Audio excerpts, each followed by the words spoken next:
To understand blockchain, let's go back to 500 AD on the island of Yap, located in what is now Micronesia. The Yapese people had stones like this everywhere. This is a Yapese coin. It was their money. It's about 200 kilos, so spending these like modern coins, that posed a bit of a problem. Well, the Yapese solved this by not ever physically moving the coins. The coins were placed in very visible locations on their tiny island. Every adult Yapese knew who the owner of each coin was by memory. When two people wanted to transact, they would announce the change in ownership to the other Yapese, who would all update their knowledge of whom the coin belonged to. Voila, the coin was exchanged. The Yapese were using what we would call a distributed ledger. It's a ledger in that each Yapese had a mental record of the ownership of all coins, and they would mentally update that ledger anytime there was a transaction. It's distributed in that the ledger wasn't just known by one person, it was known by all people. Now, the Yapese could have asked one person to keep track of the mental ledger of coins. That person would have to be really trustworthy in terms of both honesty and administration skills. The monopoly that person would have on transaction activity might lead them to charge a fee or make rules for who and when one can transact. And problems would arise if that person fell ill, decided to leave, or if their integrity was compromised in some way. That central person would be a bank.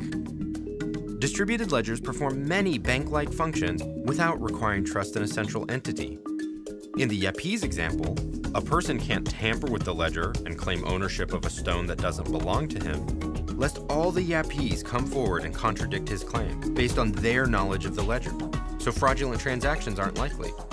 Also, if one particular member of the tribe isn't available or moves away, thereby losing a copy of the ledger, transactions can still be validated by the other Yapese, so the system is fault-resistant. Perhaps most interesting is what happens if a coin gets destroyed or lost. In one instance, a large stone fell overboard on the way back from the island where they quarry the stone. No problem, the other Yapese decided. We can imagine your coin sitting there in the ocean, we'll give you credit for it, and we will mentally use it for transactions like we do with the others. So even if for all practical purposes the coin doesn't even exist, they could still use it to transact. Distributed ledgers turn out to be one of two key concepts you need to understand blockchain. But before I explain blockchain further, let me first tell you a way to summarize the book War and Peace in just 20 letters. It turns out that every book has a unique, untraceable fingerprint. There are certain functions, by which I just mean mathematical equations that computers use, where if you put in a book or a string of characters, you get out the other end a unique 20 to 30 digit code. This code will be unique to any given input. So when you put in War and Peace, you'd get a 20-digit gibberish code. If you put in the exact same copy of War and Peace, but with one comma changed, you'd get a totally different 20-digit code. These codes would be so different, you'd be unable to connect either code to one another or the original versions of War and Peace. Functions that do this have some amazing uses. You can use them to validate information. Let's say you were about to sign a lease and you wanted to make sure that you're signing the same copy as the landlord. You could drop your version and the other into the function, and if there was even a comma difference, they'd yield different 20-digit codes. You can also use functions like this to obscure your identity. You could combine your personal info, your name, date of birth, hair color, into a string of text and put that text into the function to generate a unique 20-digit code. You could then use this code as your internet identity to conduct business online, confident no one could connect it back to you. But if later someone wanted to verify that it was you who owned the code, you can show that you know the only combination of inputs that can regenerate that code. Functions that do this are called cryptographic hash functions, and they are the second concept you need to understand blockchain. First, though, let us go back to the idea of invisible coins.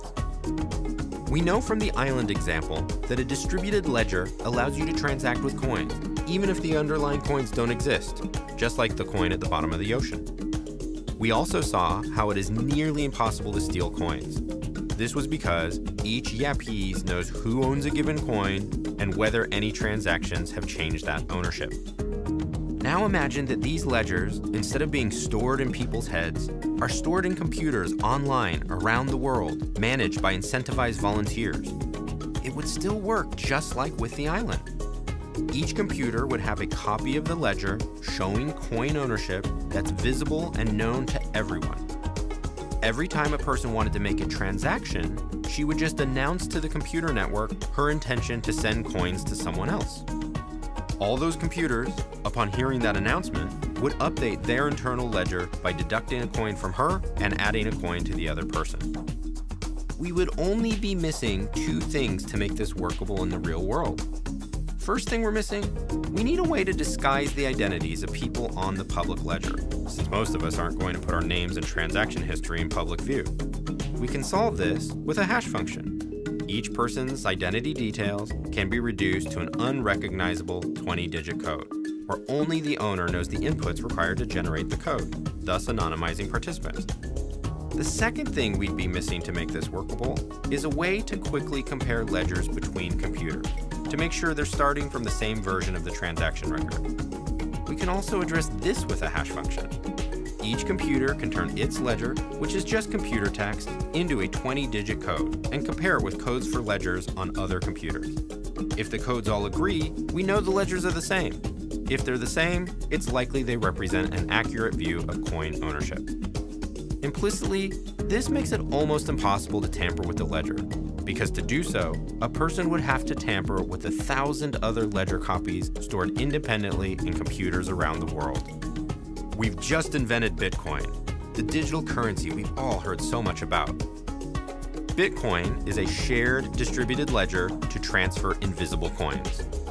Anyone can join this ledger by creating a 20-digit coded identity and obtaining coins from some other users in a transaction.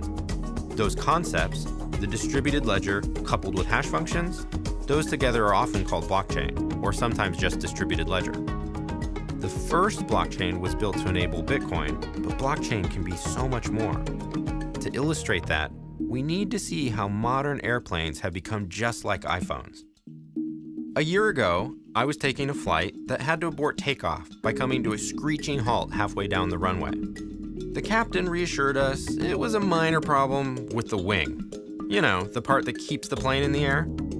Not to worry, he said. The mechanics would get it sorted. But a bit later, he came back on to let us know it was not a mechanical issue. It was a software bug. No big deal, he said. We're downloading a software patch and should be good to take off in 20 minutes. So while my iPhone is downloading a software update from Apple, my airplane is downloading some Do Not Die update from the airplane manufacturer. This led me to a dark realization. If there are bugs with Wing software, there could soon be Wing software hackers. And such worries actually intensify as we enter the world of autonomous cars, robots that perform surgery, and computers that give financial advice. In fact, professors at University of Michigan demonstrated it was possible to kill patients who have pacemakers by hacking their devices wirelessly. A lot of smart people think blockchain could help give us some security in this automated world. Take the hacked plane scenario. Picture 100 planes around the world, each communicating to one another on a network. Before takeoff, my plane could take its Wing software and dump it into our friend, the cryptographic hash function, thus generating a unique 20-digit code. You could then imagine the other 99 planes all have ledgers for one another with records of the appropriate 20-digit code each plane should have for its Wing software.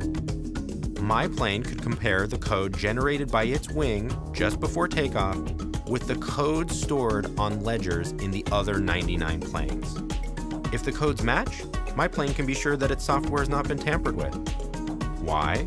Because a hacker would have to have changed the ledger on all 99 other planes for my code to agree with the code stored there. If the plane was autonomous, it could decide not to take off unless all 99 planes gave it the okay. A world of safe, smart devices is enabled. And this contrasts with how we'd solve this today. The plane would have had to have communicated with a central server, a single point of failure, vulnerable to fault and tampering. That central server would also be in a closed system, owned by one company, making it hard for other devices to interoperate. Blockchain could change all of this. By removing the need for a trusted central intermediary, blockchain could open up new ways of working that are hard to even predict today. With the trend towards faster technology adoption, blockchain is likely to make its impact known sooner rather than later. We hope this video will help you get ready.